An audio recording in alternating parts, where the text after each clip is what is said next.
before din kasi humingi rin ako ng parang sign kay Lord. Sabi ko nga, mamubuntis ako, ibig sabihin hindi talaga para sa akin yung politika. Nabuntis. So, back out na talas.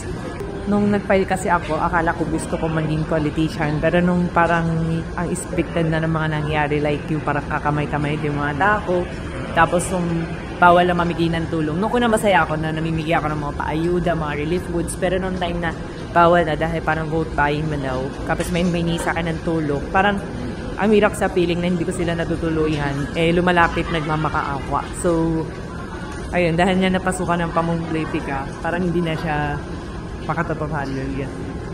So, noong time na yun, by November siguro, yun ang time na parang nawala na ako ng gana. Na sabi ko, hindi ko talaga gusto maging politician. Mas gusto, lumulong lang kahit wala sa